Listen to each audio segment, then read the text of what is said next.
was, having worked at various prestigious medical institute, including the AIMS, actually. He describes himself as an avid problem solver. So yeah, that was sort of like a resume version of your introduction, Karan, but we'd love to hear from you a little bit about your journey and your brand and your experiences. Right. Shrohita, thank you so much. First of all, thank you for having me on this wonderful discussion. I think we need more of these from every angle, from the consumer standpoint, from entrepreneurs, businessmen, and almost every stakeholder in the beauty and cosmetics universe, which I feel like we are all in, because there's a lot of transparency issues that do come up now and then. There's also a lot of education that has to happen. The perspectives have to be set right. So first of all, thank you so much for organizing this and having me here. And thank you for the brilliant introduction. I've been fortunate to have had the kind of experience and the exposure that I've had. And an interesting thing was that during this entire time, I almost call myself as every experience that I had, I was kind of thrown in the middle of the ocean. So I'm the one person who's had a lack of mentorship along the way. Although I've had great mentors who have observed very well, but never been super directed or never been handheld too much. And so what that's led is for me to discover things on my own, make mistakes, and then move forward. So that's something that I kind of hold really dear to for myself. And you've Thanks, for already sharing. introduced. You've already Yeah, introduced. yeah, no, So I think there's not much. Yeah. no, So but I think like, when we get to the company's part, maybe I can explain a yeah, little yeah. bit. I mean, I just want to highlight that Karan has like a two-pronged business. One is, of course, B2C, where he's selling directly to customers, and there's also B2B segment, and we'll talk a little bit about that later on. Thanks for that introduction, Karan. Thanks for sharing a little bit about yourself. So I'd like to introduce our second speaker for the evening, Ms. Krishma Gandhi, who is the Executive Director at ChemSpark India Private Limited. Krishma also, like Karan, boasts of a very strong academic background. She has a background in crop biology and entrepreneurship. She holds an MSc in biotech and entrepreneurship from the University of Nottingham. Uh, she's also had prior professional experience in marketing and e-communication. As of now, she is associated with ChemSpark, which is a distributor of various raw materials that are used in different industries, including the personal care and beauty industry. She also has her own personal care products and beauty care products. And what sets Krishma apart, like I said, is her strong background and the deep understanding of the products that she's bringing into the market. So over to you, Krishma. Please do tell us a little bit about your background and your journey. Like Karan said, you already gave a very ex, a very brief and a very detailed description of what I am and what I've been doing. But yeah, as rightly said, that me being from the crop biotech and crop background, getting into the beauty industry was a little difficult for me, but I think that was the need of the hour, and it was an awakening call for me as well, because I've been living in London for a couple of years, and the kind of beauty industry that I see there, the kind of awareness that I see there in terms of their daily routines or the ingredients that are being used. When I joined the cosmetic industry way back in 2011, there was not much of awareness or knowledge or education that people should have as to what they're putting inside or what they're applying on their skin or their hair. So that was an awakening call that and fortunately I had the background ChemSpark gave me. It is a family run business. So we've been carrying forward. I'm the second generation, so we've been carrying that forward, and they've been into the eco-friendly, biodegradable, sustainable ingredients all through. So that has given us a push, and we've been educating since then. And the change that I see in a decade is amazing. It's amazing. Now when I go to the supermarkets, I see people turning their bottles and looking at the ingredients, and yes, they are aware. So a decade of education, I would say, somewhere has paid off, and now people in India also are so much aware of what they're putting on their skin, what they're putting on their hair, gut health, and skin health, and that is being talked about, which was very much neglected in the past. So yes, it's a vast industry. Still lots to learn, lot to give out to the people, but a very exciting and innovative industry to be in.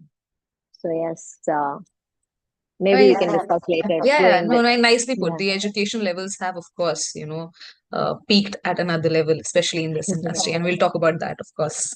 Uh, I'd like to introduce our last speaker for the evening, Ms. Bhakti Bhanushali. Bhakti is the co-founder at Karibu Cosmetics. She holds a degree in mass communication and media studies from the Mumbai University. Before diving into the world of entrepreneurship, she was associated with a few popular media houses such as eVogue and Hustle Media.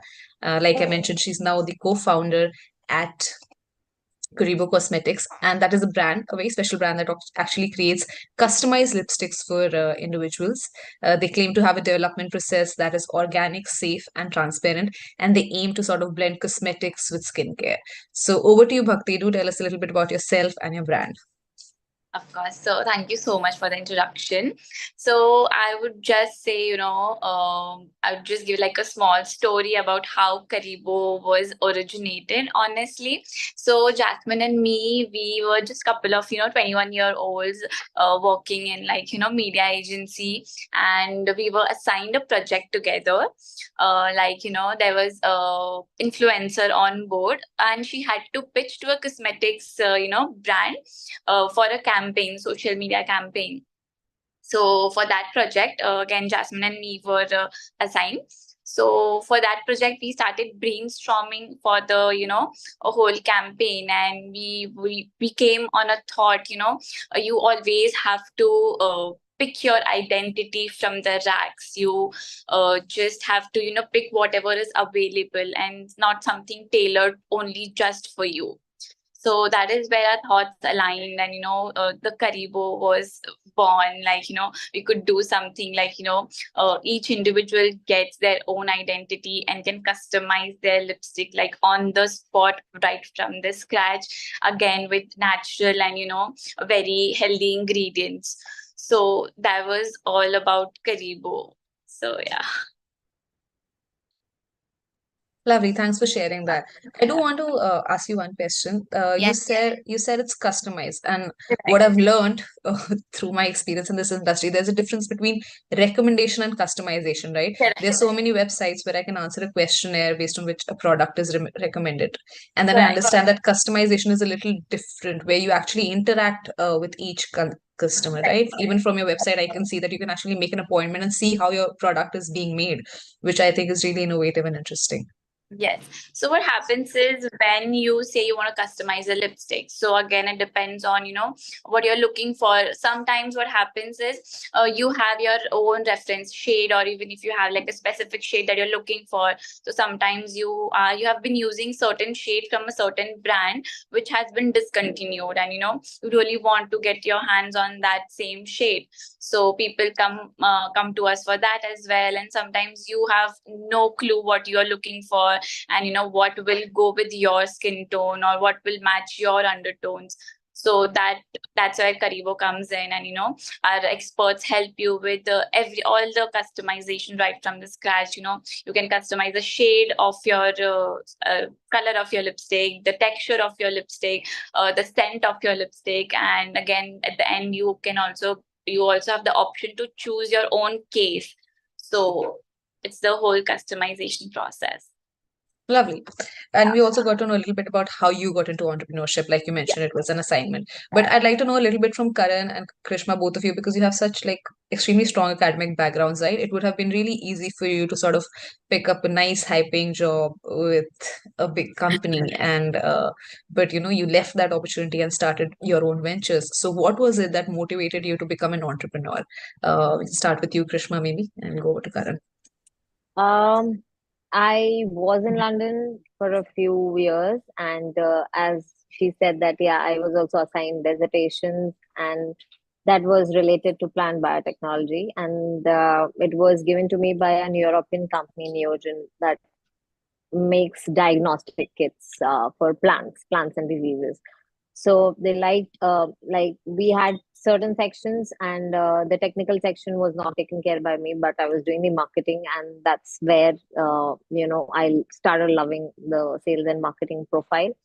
And while doing that, I was under someone, working under someone, and I had my plans to be there, enjoy life.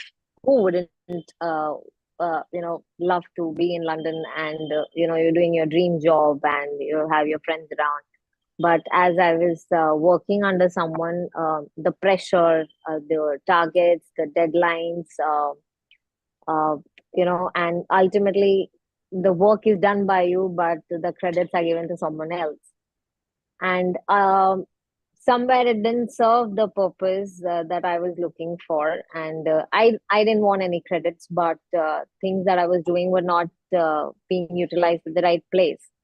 That was kind of a turn off for me, and that's where I also realized that that's not where I want to be, and I cannot work under someone. So I had a background here, and I had someone to fall behind back in India. That's where I came back and started my entrepreneurial journey. Though it was a set business, but Kent Spark was mainly focused on agrochemical intermediates and for rice weedicides and pesticides. But then they had just started with the personal care ingredients, home care ingredients, and I think everything was set in place for me to just start my journey and dive right into experiencing, starting something new, starting something from scratch. So yes, I could not work under anyone, and I decided I won't be the kind of boss that I had back in London. So yes, you need an environment which is very friendly, which is workable, and my purpose is that if you're working with me, you should have a purpose in life, and you should have a target that whatever you're doing, it is helping someone. So it's not just that you come here, I've given you a task, you're just doing it for the sake of your salary. But yeah, enjoy what you're doing, and that's how you do your job, and that's how you contribute to the industry or to the people around you as well. Very Yeah. interesting. I think that's really resonated with us because we also sort of follow sort of the same, principles in our firm. It's Yeah. not about just the task. What are your overall goals? And it's like, I think I think nowadays that is the trend. Gone are the days where those sates, or I don't know what they were called. yeah, Your bosses, yeah, they would say something, and you just have to nod your head and say yes to everything that they say. Now everyone has their say, and everyone has their viewpoints on everything. I said, absolutely. Lovely. yeah. Yeah. Over to you, Karan. What led you into becoming an entrepreneur? Yeah, so first of all, I'm having some connection issues. I hope you're able to hear me fine and see me fine. Yeah, you dropped out in between, but you're back now. All right, okay. On an unstable connection. So let's hope it goes well. I think a lot of similarities, but I think for me, the journey was rather straightforward. I was always interested in the biological side of science. And so I remember when I was in school, all I knew is that genetics is the next upcoming thing, the best stuff. So I really need to be in that zone, in that space. And that kind of led me through my career in biotechnology, the various things that I did. And it was basically pharmaceutical manufacturing, downstream processing, right from the core biology all the way to, sort of drug development. And then later on, I went into more core research, which was at NYU. And NYU, was fortunate to have worked in a lab led by this amazing professor. Her name was Mayumi Ito. And we were neck deep in hair biology. So hair biology is actually my forte. So that's where I trained. But hair and skin, they work hand in hand. In fact, if you have skin, you would probably always have hair, and vice versa. You cannot have skin without hair and hair without skin. That's true. So hair is absolutely essential for skin's function as well. And so they kind of work synchronously with each other. And that led me to research in melanocyte cells, because that's part of how our hair gets color and how our skin gets color. So eventually I had an opportunity to actually come back to India and start my own venture. There were some customers that were part of an existing skin treatment sort of a thing that was going on in my family. My mother being a cosmetic gynecologist, my father was a cosmetic surgeon. And so they already had some customers coming in, doing certain facial treatments and all of that. So I thought, why not leverage some of those customers and sell them products that were designed on a concept that I came up with while I was in New York, which was to sort of target the skin problem called pigmentation in a way that actually solves it from the root cause and not just suppress it. So, and suppression is basically what everybody does. So, and then pigmentation was a huge problem. I think in the US, 75% of the population has hyperpigmentation. India, 80% of the Indian population has pigmentation. So, you know, that in the entire Asian market, skin lightening is a big deal. And lightening being a term that's still prevalent. But it's really about getting rid of the unevenness of skin tone, you know. So in my mind, I felt that I don't want to be bound by the constraints of a corporatized environment where you have to sort of go layer by layer and understand, and then actually end up developing something and then hit the ground. So I wanted to hit the ground running, really make an impact, make something that's, you know, something on my own. But on top of that, it was actually when Rati was founded, I started as Rati Corporation, which then now has converted to Rati Brands, with the mission of being a multi-brand company, having various brands in both the dermaceutical space as well as the D2C beauty space. And in the D2C beauty space, we launched Melblock, which was my first brand, which now is also a dermaceutical brand. So we're kind of in dermo beauty, I'd say. So we're more focused on beauty with this dermoclinical performance. So that's why this brand is both. But when I started, I actually noticed that there were a lot of false claims everywhere. You know, brands are being made and products were made to be sold, not necessarily perform very well.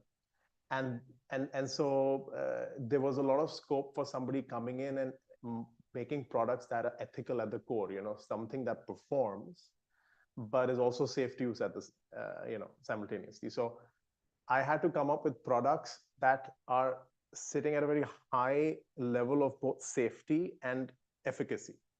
Because usually if you prioritize efficacy, you compromise safety, and you prioritize safety, you compromise efficacy. So it's difficult to have a high balance of both. And so that's why we ended up spending almost 5 years doing R&D before we launched the Melblock skincare brand. Then it went through various iterations, and our product range evolved, and now we're a brand that's being sold by the best dermatologists across Delhi NCR, and we're hoping to expand that across India now. Lovely, Karan. I had a question actually. So you mentioned about being both into, say, like you're a dermo beauty brand, right? So you're selling directly to dermatologists and consumers too. Which is the space that's been harder to invade? The B2B space, or like when you have to sell directly to the customers? Because I think the latter would be more difficult to sort of reach a mass audience. But what has your experience been? The latter being dermatologists, Directly selling to consumers, the D2C part. Channel, or directly selling, yeah. Yeah. I think I agree with you. I think I'd agree with you. The direct to consumer sales is the harder part. It's not really hard in the sense that you have the ability to reach consumers. The question is that with Melblock, it's a slightly premium priced product. So our face wash, for example, the Intense Aloe, which is like the best-selling face wash, of ours. It's got this beautiful texture. It doesn't dry the skin out like any other face wash. And so it's just really remarkable. With all that technology, it's priced at about $14.50 MRP. So that and it's 150 ml. So on an ml side, it's fine, but then on a price point, it's still a little premium.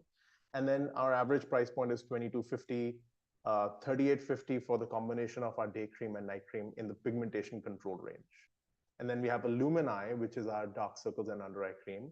And that's like an all-in-one cream for dark circles, under eyes, puffiness, sagging eyes, shadows.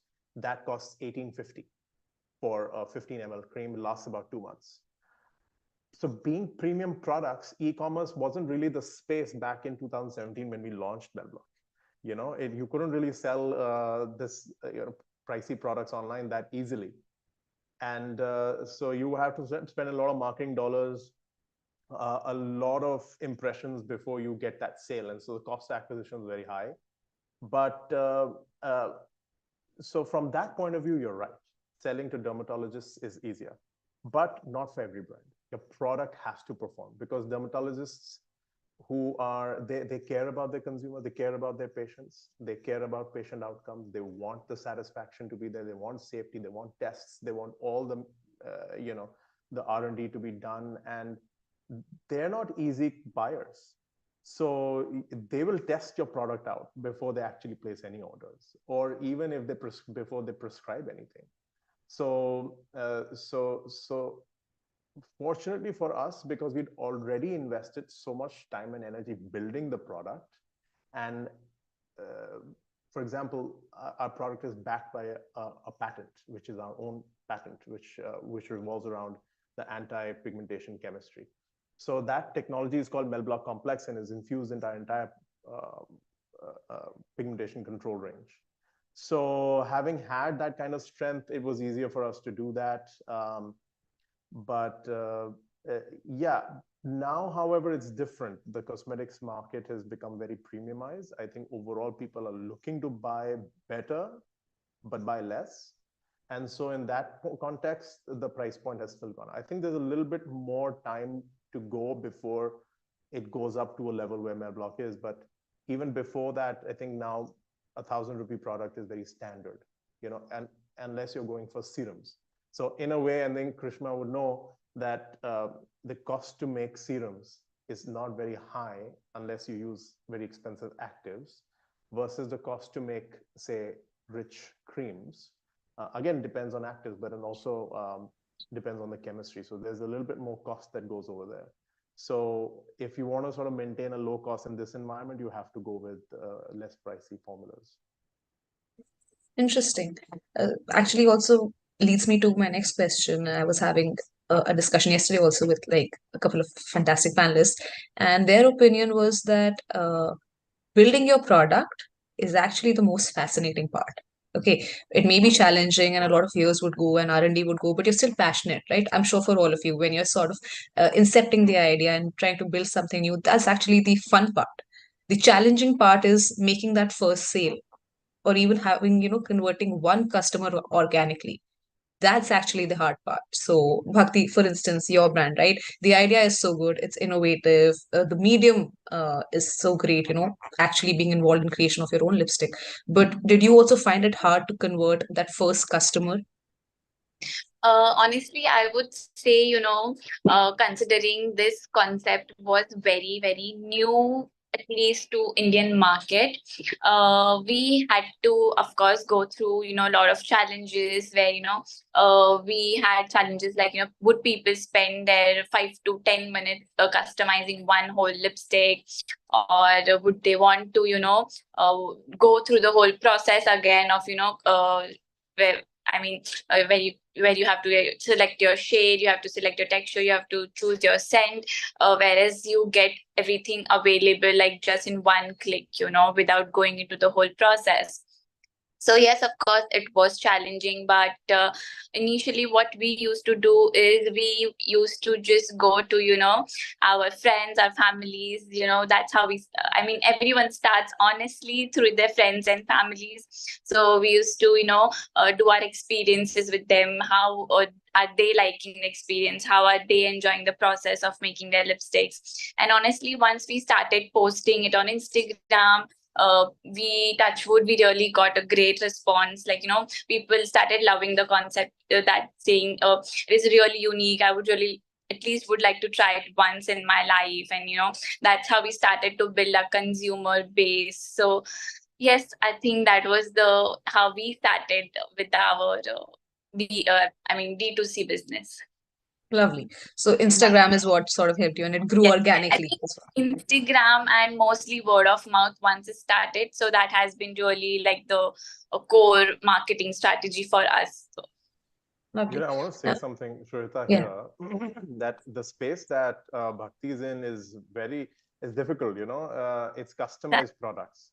correct. Customized products, the thing is that there's a whole time factor, the dedication factor the customer has to give. So it's not easy. Exactly. Yeah, and yeah, I mean, there's ways to do that as well, but I mean, kudos. Yeah, Anybody once who's we into customized correct. products, it's yeah. Once we Yeah. have started catering via events, for example, as I mentioned, we cater through birthday parties, kitty parties. Mostly, I would say 50% of our, business is weddings. So wherein we put up a stall, and then, the guests can come and indulge in the activity and can customize their, lipsticks on the spot, like from the scratch. So that is actually has given us like a very higher satisfaction rate. So that has been helping us to to spread the word of mouth mostly. So yeah. Very nice, lovely. And over to you, Krishma, if you can talk a little bit about your personal care brand. Of course, we know that ChemSpark is involved in sourcing raw materials for different industries, but you also mentioned that you have your own brand.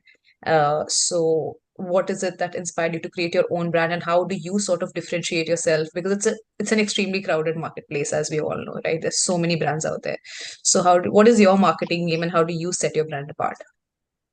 So yeah, we the second generation, so it's a partnership firm, private limited firm, but two partners are there. So the second generation, we are three of us. So me, my sister, and the second partner's son. So all of us have studied abroad, and we've come back, and we've done a little bit of work here, and then we've joined the business. So being the second generation, we did the ingredients thing for a bit, but then of course you would want to diversify,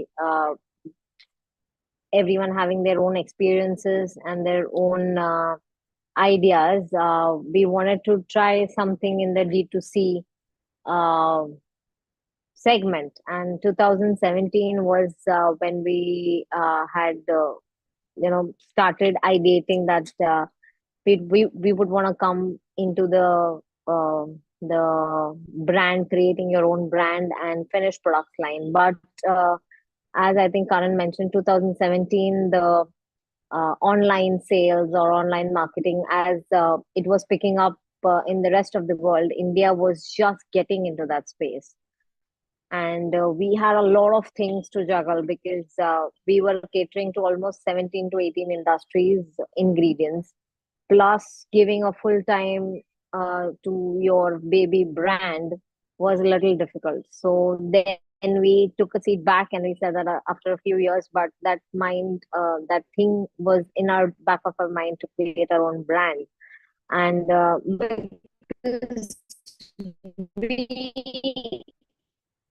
when we give the ingredients, we just don't give only the ingredients, we give technical support as well, as to how to formulate with that ingredient, because those ingredients are new ingredients. Not everyone in the cosmetic industry knows how to use. So we give them the technical help, the formulation help. And we had certain formulations which were so lovely, because we have a tie-up with an R&D center here, who tests our formulations, our ingredients, makes their own formulations, and then we test as to how that ingredient is working with the cream or with the shampoo, or is it doing the right part? Is it doing justice to what the claims that we are giving to the customers?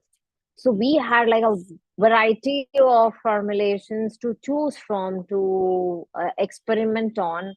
And back then there were clients, startups to whom we gave those ingredients or formulations, and they were not able to formulate. So we said that we have everything right in place. We know the know-how of the ingredients. We know how to make the product. It's just about marketing, and it's just about getting into the right segment. So just for fun, I think during COVID times, after COVID time, we started formulating bath bombs because all of us were really fascinated by the bath bombs, and that is how we brainstormed. And Box of Beauty is our brand that was created, and it's just at a very niche stage.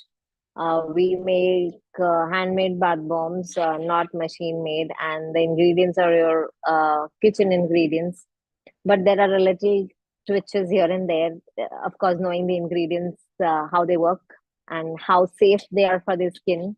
So we have formulated those bath bombs, and yeah, we're just getting into the space, but it's an exciting journey. And bath bombs, yeah, people still have that notion that they are just for relaxation. You need to have a tub in your house to, use them, but that's not the case. You can actually use them for your tired feet, and you can use them every day. Like now, when we do all these pop-up stalls or pop-up shows, we have clients who actually take a bath with bath salts or these bath bombs. They crush the bath bombs and they have a bath with them every day. So that was a space, like people think we're Krishna, crazy I'll to, give you a very quick idea. You should, if you put some exfoliating agent in your bath bomb, I'm which is already. cost effective, you can have an exfoliating bath. You can have a whole No, exfoliating bath. yeah. So I'm already doing that. I'm surely going to send you samples because you guys, Use a loofah and you're done.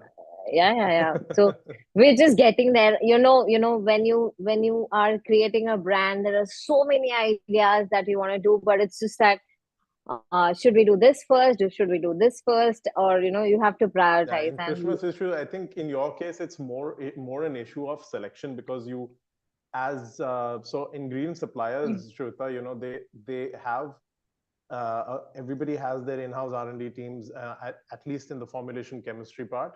yeah. And so they have so many different formulas. So to choose something from there, it's tough.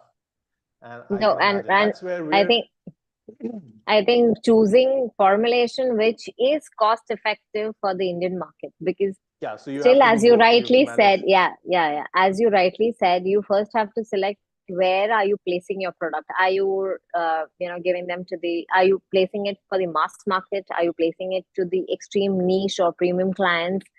Or then you have someone who would want to try, or sometimes they would not want to try. So you have the people, or the segment of people who are right in the middle, who might or who might not. So they are not the loyal clients. So placing your product is Placing is very important. important. Yeah, it's very So important. that's called. So And it's basically positioning, right? So you yeah, kind of positioning. Yeah. decide what your brand stands for, where is it going to be in the market, and then I've got some experience with that, because one thing you didn't cover in the beginning was that my company Rati Brands is also into customized formulation.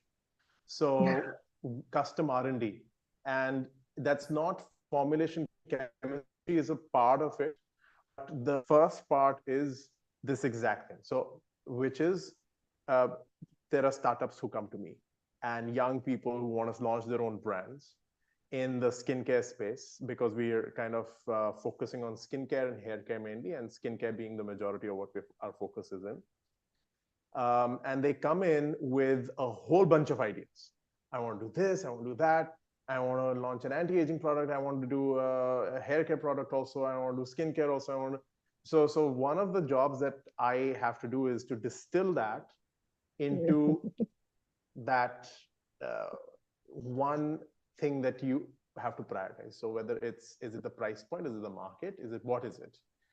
And then finally come down to customizing the formula. So we do custom R&D from the biological standpoint. We look at performance.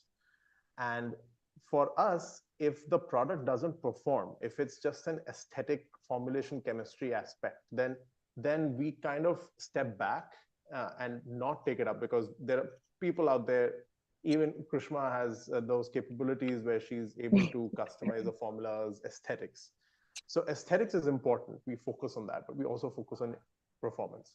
So I've seen so many brands come up, and all of these challenges have been presented in front of me. I myself launched an Ayurveda-inspired performance hair care brand in New York, which took off very well. And then COVID. Yeah, you mentioned. So a very interesting thing that I think all of you have been speaking about is positioning, right? And targeting the right consumer, which leads me to my next question.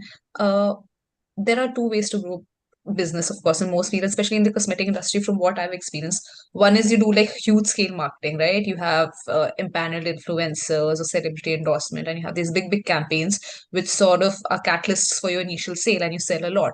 But then eventually, how many people are repurchasing? So is it the repurchase value that really, because a cream like Vico Turmeric, which is just like a healthy cream, right, with bare minimum advertising, is still relevant today because of the repurchase value.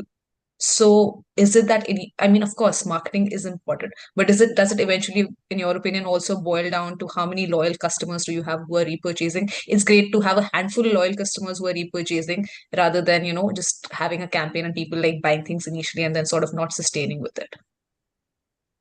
So maybe you can talk a little bit about that, Bhakti, because yours is so niche, right? I'm sure you have a loyal customer base. I think. Right. So when I Okay. say the Go ahead. retention, yeah, sorry, No yeah. problem. So when I say retention rate about our, business model, how it works on like event basis only at the moment, and we do have like few products listed on our website as well, which is like that is mostly, I think people come only if there's like for gifting purpose. So when it comes to event basis, we have like 60% of retention rate, and as I mentioned that we have literally done like zero marketing till now in 3 years. It has been only through social media and only through word of mouth. When I would like to give like an example where, for example, I have my sister's wedding and, I have put up a stall of Karibo lipstick bar there. So like there are going to be like 500 to 600 guests in the whole event. So there are going to be so many guests. They're going to experience the whole, thing, the whole lipstick making process, and again they would want to keep the same thing at their functions, at their private events. So I think that has been worked really well for us, and when it comes to loyal customers, we have again blessed with that as well. I think we have a 40% of consumer base.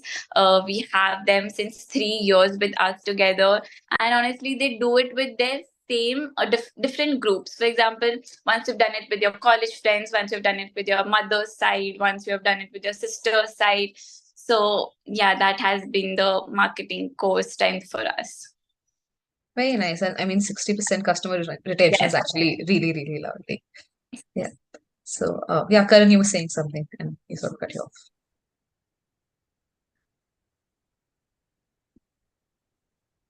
Yeah, I'm still having some connection issues, but I think to answer your question, Shrohita, it's absolutely important in the cosmetics beauty business to have repeat customers, repeat buyers. Absolutely imperative.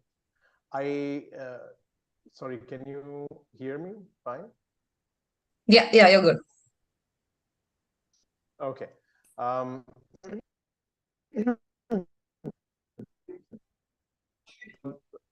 We are kind of living in a world where a lot of the beauty brands are investor funded, and if they're institutional investors who are funds that have basically their pools of funding that they've collected, or they've themselves raised funds from fund of funds. So the point is that when they're part of your board, they will want you to accelerate, and acceleration would mean that you launch on the double, and scale as much as possible. The problem with that is it's fine to do that in, say, if it's just cleansing products. I mean, not even that. I'd say it's difficult to do that in cosmetics because you're putting a product that somebody has to apply. And almost everybody who comes in with a demand for beauty products is looking to solve some problem.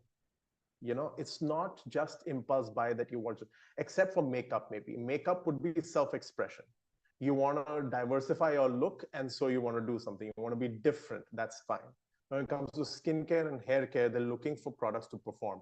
And if you're an invested startup who's really accelerating and you've got this major fast growth, that means somewhere you've launched too many products and you're just waiting for the market to tell you which one is successful. So the question is, what happens to all of those other people who've tried unsuccessful products? So they basically put in the money and they did that, right? And also, if you don't have repeat product sales, then you're just burning cash and you're hurting consumers, you're hurting yourself, you're But products that aren't really working. yeah, Really I good think, sorry marketing to was- interrupt you. Yeah, I'll just come there. If really good marketing, Yeah, sorry to interrupt you, but I think that is the trend nowadays. I mean, as people come to you for customized skincare products, we also have, I think, almost, I was shocked to say this, but almost every day I get 2 to 3 inquiries from startups. A lot of people getting into it, and they want to come up with their own brands. And when asked about their marketing or their brand positioning or what are their plans, so that we can actually suggest them which segment to get into. All they have to say that they have investors and they have cash money to burn into your marketing or other activities, so that the brand gets the recognition. But somewhere that puts me off also, because what after the money, or what after the investor pulls himself out? What after that? How well will your brand be known? So that is the trend nowadays, that people. You're right. You're right. But you're right. The only thing is, that's exactly what I was talking about, is does that help to have repeat customers? And the answer is, it absolutely does. For example, Melblock online has a customer retention rate of upwards of 50%.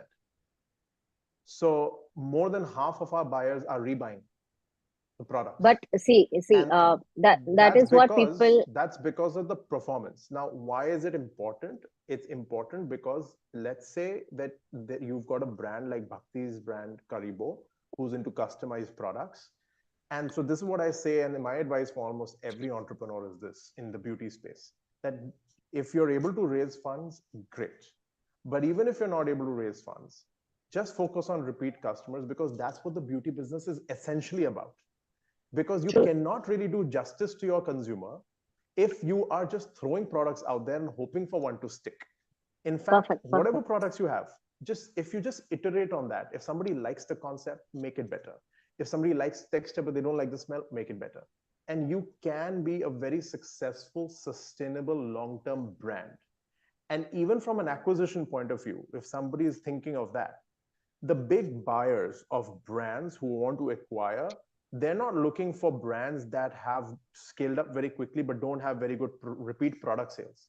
They're not even looking for repeat sales. See, repeat sales is different from repeat product sales. Repeat sales would be, I've got a buyer who bought this product from me, then he jumped to a different brand of my own, and then bought that, and then bought something else, and then bought something else. The customer might remain there, but they've shifted from product to product, and once they're over, that customer's lost. So you have to constantly invest in marketing to make sure that you're getting newer and newer customers in. And that's not what a company that wants to acquire another brand is looking for, especially if they want to grow their sort of portfolio, they want to grow their revenue base. They're not looking for that. They're looking for repeat sales. So anybody who's in the beauty business, I'd say focus on repeat sales, and investment is necessary sometimes, and it's a plus, if you have it, but if your fundamentals are correct, you're going to be a very successful brand. Yeah, so I think to add on to that, the brands should not concentrate on having like a big basket of products.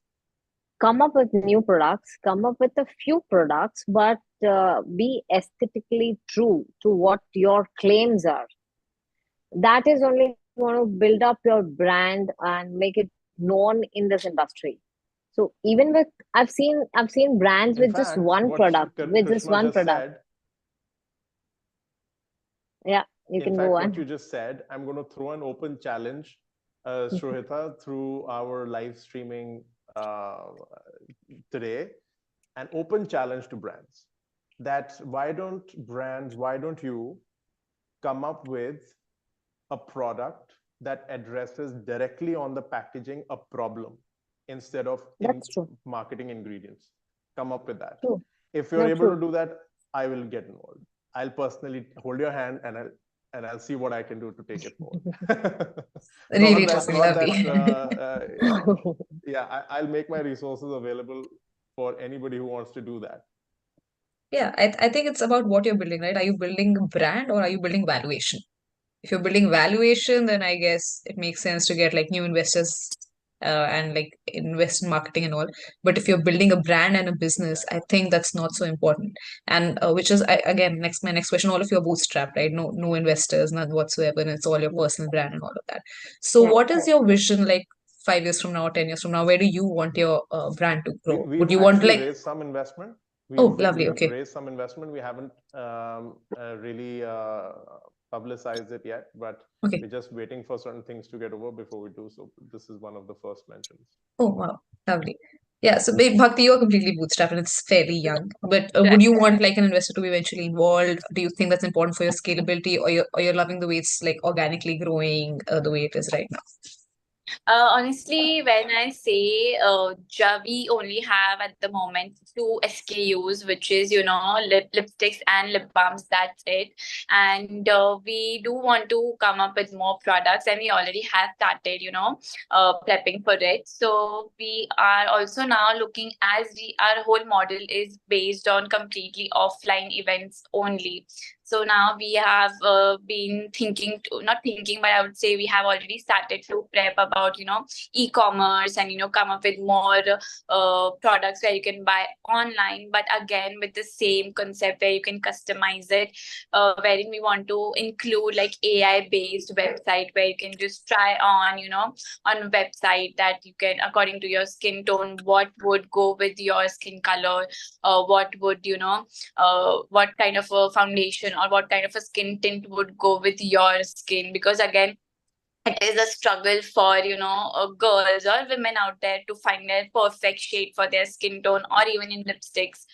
So yeah, once I think AI based, getting a website AI based, it is kind of a challenging and would need a hell lot of investment.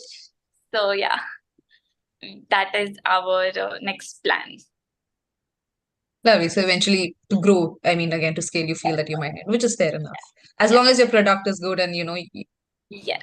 you have faith in that and you are sure to get like repeat customers. Yes. Yeah. So what about you, Karan? You just mentioned that you raised some investment. If you want to talk about that, and what's like the vision for your brand, your own Mel Blog brand in particular, because that's, I think, your more personal care brand. Right. So we were completely bootstrapped when we started, but initially, so we're one of the only vertically integrated startup beauty skincare brands in India. We have our in-house manufacturing, which we do in Gurgaon. It's a small scale facility, but pharmaceutical grade.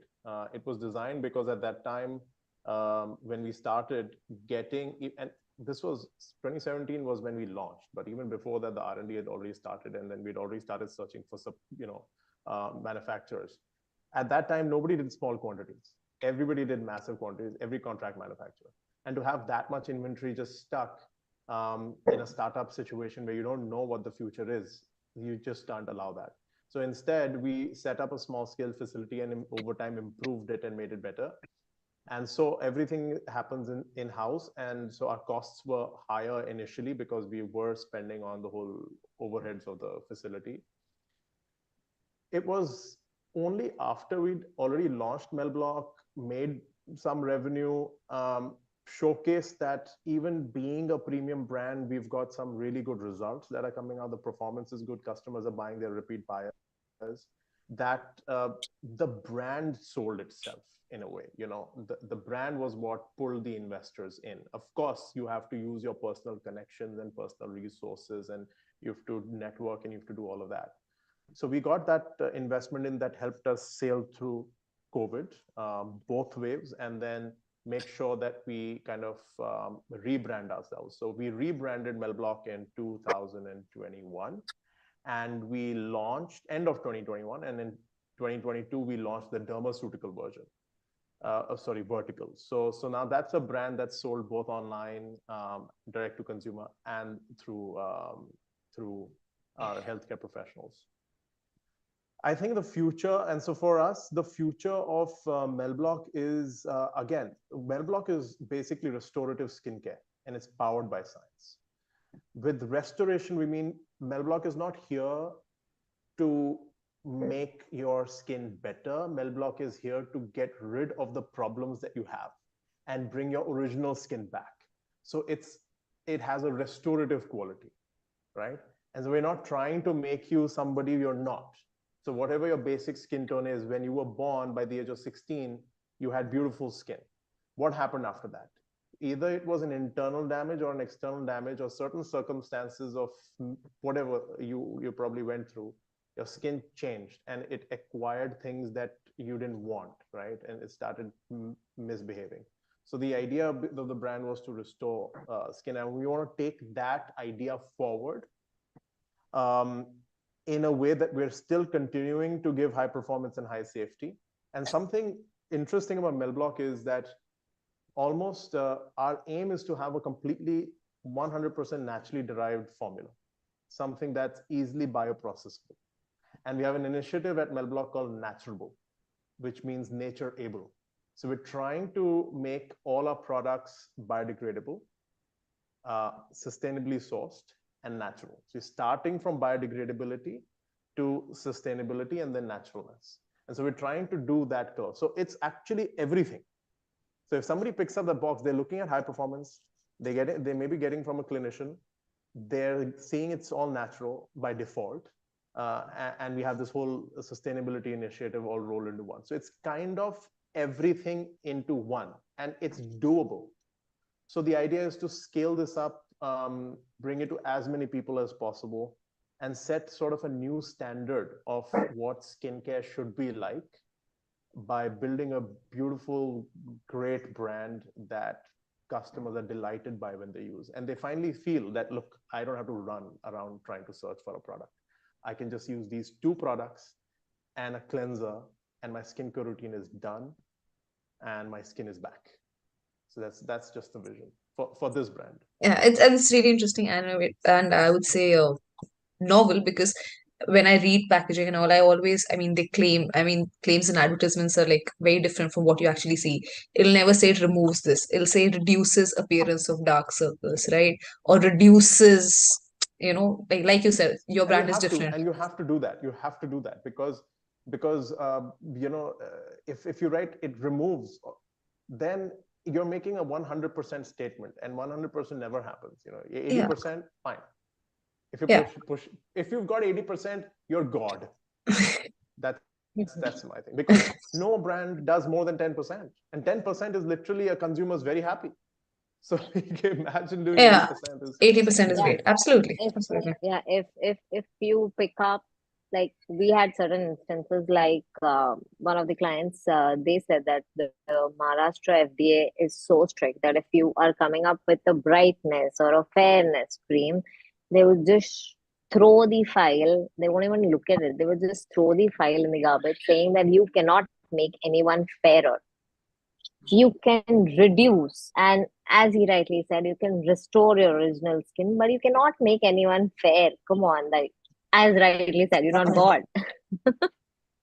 Even so I think, Shweta, you're from the legal background.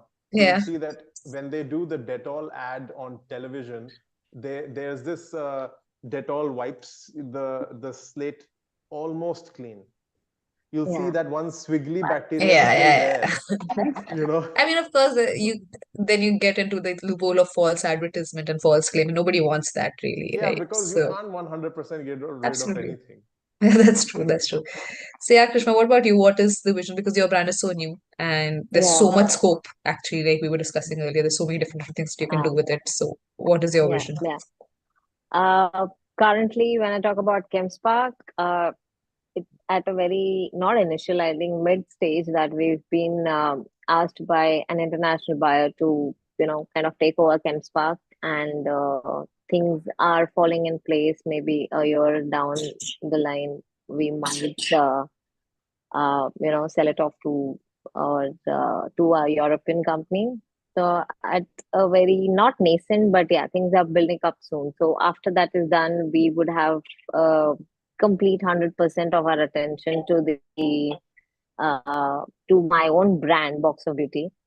So currently, we're just focused on doing, the foot care range. So currently, we are promoting the bath bombs to kind of take care of your tired feet. So you can use them in your buckets. Just pop one in your bucket, lukewarm water. Just relax 10 minutes before your sleep time. And we have a cream which is made from 7 oils, so which kind of nourishes your feet as well. And we've got compliments saying that, after doing that 10-minute routine, the sleep that people get is amazing. So as if now, my concentration is just on building up the foot care range for Box of Beauty. And yes, we have certain formulations that I rightly said that, I don't want to just bounce or pounce with say basket of 10 products, but yeah, slowly get into that and live up to the claims that we are actually, giving, and just stand by it. Yes, after 5 years, if the products that or the brand that I'm building lives up to the expectations, of course, who wouldn't want an investor on board? But with the same or similar, mindset that, where we want to take the brand, and not just valuations and the IPO games that I'm seeing at the moment. I don't want to get into that. Oh, very interesting. So it has to be like a marriage of thoughts, right? It's not Yes, just about yes, the money. yeah, Great. yeah. We're It's not already just that. sort of. It's not always just the money, but yes, it is the money. Everyone is here to, mint money, but of course, aesthetically, with the brands that you are getting into the market, you just can't be. I've seen companies that have come up with big claims. The first batch that they've done are brilliant, brilliant products. But as and when the brand is known, the claims are just for the packaging, and nothing is inside the product that the claims are made of. So that is what we don't want to do. Just, stick to the claims, take it slow, but build good products, as I think Karan is rightly doing. I think our thoughts really match. Same with the Karibo brand, of course. So now I think the generation that is coming up uh, with their own brands, they are very much conscious of what their claims or what their products are claiming, and not just getting the products out there just for the heck of it, and just because everyone is getting into the rat race of, getting out their brands, maybe color cosmetics or your skincare or hair care. But yeah, there are companies that are actually, solving problems for the masses. So yes. Great, rightly put. I think, like I said, we're already running over time, but before we just sign off, if all of you could just give like a one-liner advice to budding entrepreneurs in the cosmetic industry based on your experience, that'll be like a nice way to sign off. So maybe we can start with you, Bhakti. What would be like your one-line advice to someone who wants to be an entrepreneur in this industry? I would just say that, try explore whatever you feel like just don't go with the trends. You can create your own trends as Karibo did, like, believe in yourself. And I think there are going to be a lot of challenges that come your way and might want you that might give you like more of a self-doubt that you might doing something wrong, but just trust yourself, trust your gut, and I think you are out there. So, Lovely. I like the line. You could start your own trend. So that's interesting. So that's what I'll take from you. Over to you, Karan. What would be your bidding advice? Yeah, I think 2, 3. One,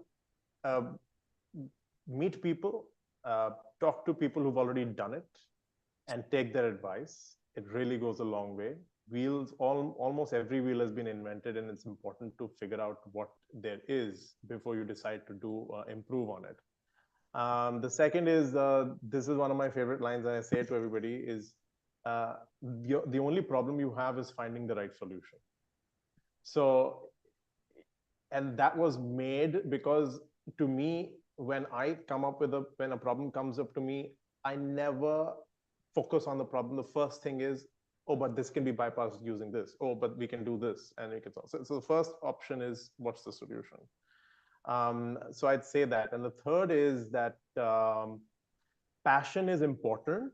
You should love what you're doing, because that's going to push you, but only practice will make you be successful in it. So practice, practice, practice. Don't give up so quickly. It takes time to sort of come out winning on the other side. Lovely. So, like you said, the only problem is finding the solution, right? And mentorship, like you said, and practice, practice, practice. Lovely. What about you, Karishma?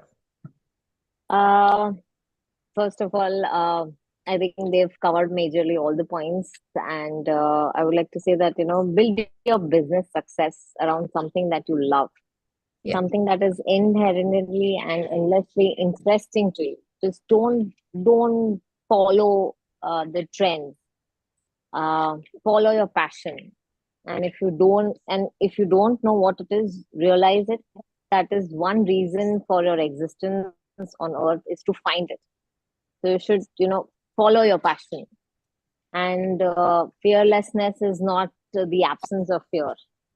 It's all about getting up one more time, then we fall down again, you get up. And as rightly said by Karan, that it takes a lot of time to build a brand. It takes a lot of time to have patience. Just don't be sad or be disheartened by certain negative comments or negative feedbacks that you take. It is a part and parcel of building your brand, growing your brand. Just take that one step ahead. 2 things here. What Krishma said, that she talked about fearlessness. I kind of live by this statement now. I used, it's a journey. It's really a mental journey. It's not a physical journey. It's not a business journey. It's really a mental journey. It's True. You have to constantly struggle with your own limitations and then come out winning. And so the trick to being fearless is, you have to understand that you are not your body and you're not your mind. You are separate from these two things. Both of these two things are tools, and only the tools can get hurt. You can't get hurt.